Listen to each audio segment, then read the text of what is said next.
तीसरे पैराग्राफ को देखते हैं।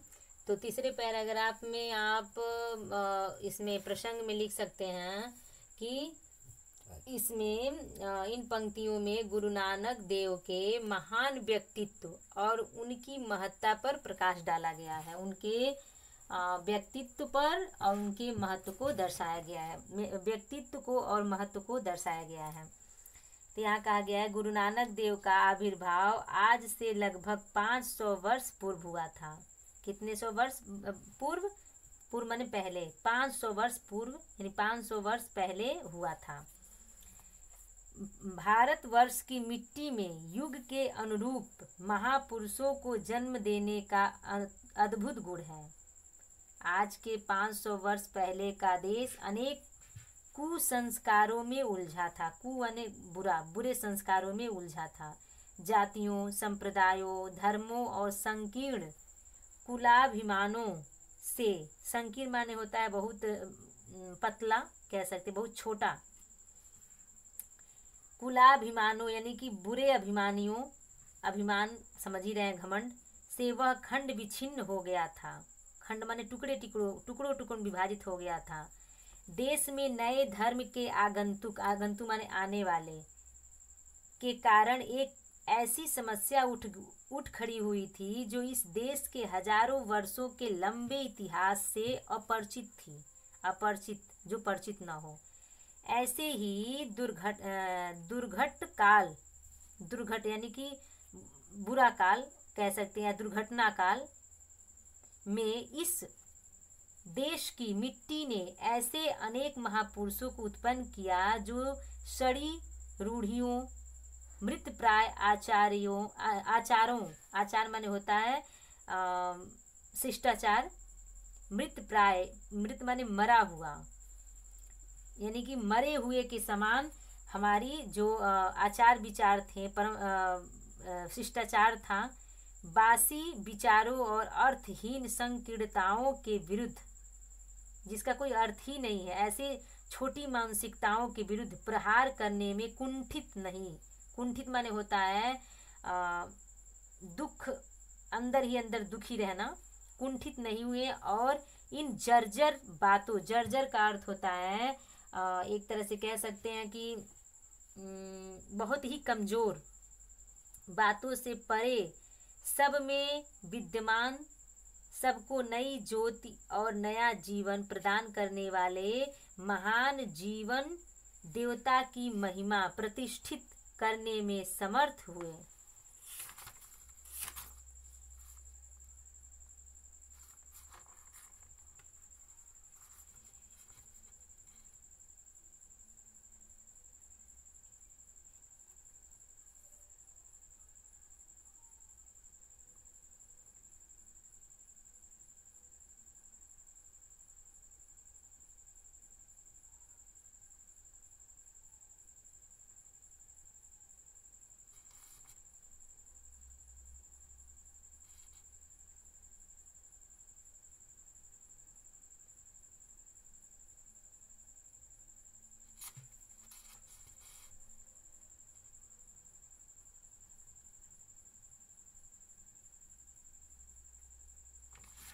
चलिए देखते हैं।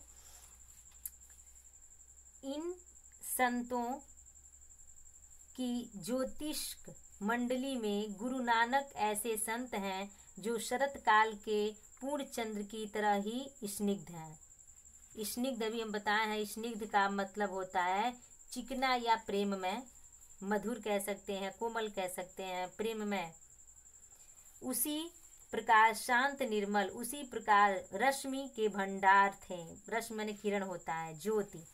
कई संतों ने कस कस के चोटें मारी। कस कस के चोटें मतलब होता है कि एक तरह से आलोचना करना। व्यंग बाण छोड़े, तर्क की छुरी चलाई।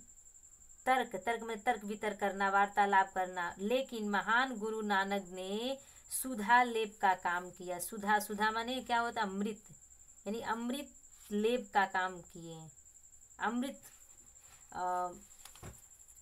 अमृत पिलाने वाली बात कही गई, यानी मानो अमृत पिलाने का काम किए या अमृत का लेप लगाएं।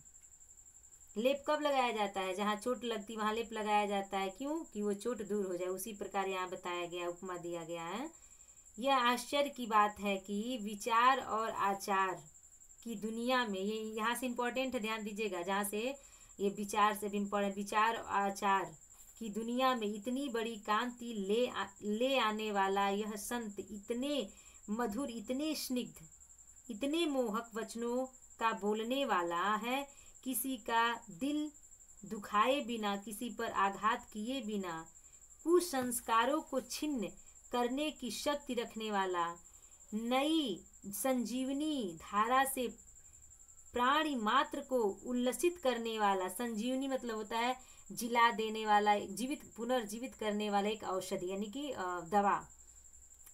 प्राणी मात्र को उल्लसित यानी प्रसन्नचित करने वाला यह संत मध्यकाल के ज्योतिष्क मंडली में अपनी निराली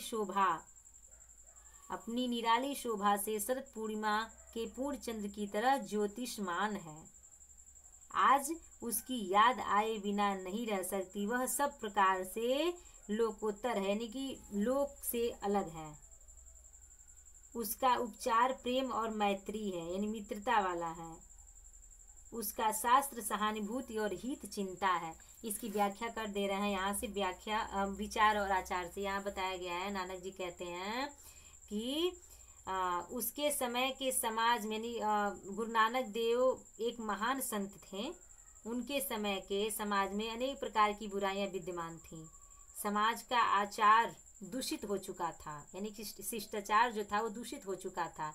इन बुराइयों को दूर करने और सामाजिक आचरणों, यानी कि सामाजिक जो आचरण था उसमें सुधार लाने के लिए गुरु नानक देव ने न तो किसी की निंदा की और न ही तर्क वितर्क द्वारा किसी की विचारधारा का खंडन किया। उन्होंने अपने आचरण और मधुर वाणी से ही दूसरों के विचारों और आचरण में परिवर्तन करने का प्रयास किया, कोशिश किया, और इस दृष्टि से उन्होंने आश्चर्यजनक सफलता प्राप्त की।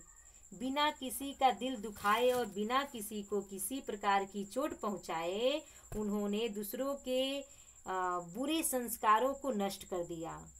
उनकी संत वाणी को सुनकर दूसरों का हृदय हर्षित हो जाता था और लोगों को नव जीवन प्राप्त होता था, मानो वह पुनर्जीवित हो गए हों।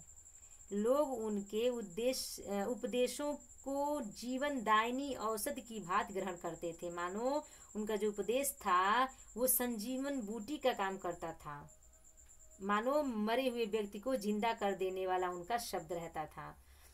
मध्यकालीन संतों के बीच गुरु नानक देव इसी प्रकार प्रकाशमान दिखाई पड़ते हैं जैसे आकाश में आलोक बिखरने वाले नक्षत्रों के बीच शरद पूर्णिमा का चंद्रमा शोभायमान होता है। यहाँ उपमा दिया गया, शरद काल के चंद्रमा का उपमा किसे दिया गया है? गुरु नानक देव से। विशेषकर शरद पूर्णिमा के अवसर पर ऐसे महान संत का स्मरण हो आना स्वाभाविक है। वे सभी दृष्टियों से एक अलौकिक पुरुष हैं। ठीक है। प्रेम और मैत्रेयी के द्वारा, यानी मित्रता के द्वारा ही वे दूसरों की बुराइयों को दूर करने में विश्वास रखते थे। दूसरों के प्रति सहानुभूति का भाव रखना और उनके कल्याण के प्रति चिंतित रहना ही उनका आदर्श था। गुरु नानक देव का संपूर्ण जीवन उनके इन्हीं आदर्शों पर आधारित था। ठीक है। अब उस आगे हम बढ़ते हैं। इसका जहाँ तक हम पढ़ाए उसका वो ये व्याख्या हो गया। वह कुछ संस्कारों के अंधकार को अपनी स्निग्ध ज्योति से भेदता है। मुमूर्ष प्राणधारा को अमृत का भांड उड़ेल कर प्रवाहशील बनाता है। उड़ेलना मतलब होता है पूरा गिरा देना। और क्या मुमूर्ष मानी, मुमूर्ष का अर्थ होता है मोक्ष की प्राप्ति करने की इच्छा। अमृत का भांड मानो अमृत का जो घड़ा है उसको पूरा उड़ेल दे रहे हैं। यहाँ अमृत का घड़ा का तात्पर्य उनकी अमृतमय वाणी से है। वह भेदों में अभेद देखता है। नानात्व यानी नाना प्रकार, विभिन्न प्रकार, एक का संधान बनाता। संधान माने होता निशाना। वह सब प्रकार से निराला है। इस कार्तिक पूर्णिमा को अनायास यानी कि बिना वजह का, बेवजह उनके चरणों में नत, नत माने झुकना, नत हो जाने की इच्छा होती है। ये कौन कह रहा है? हजारी प्रसाद द्विवेदी, नतमस्तक होने की बात। ठीक है, चलिए आगे बढ़ते हैं, अगला पैराग्राफ को देखते हैं।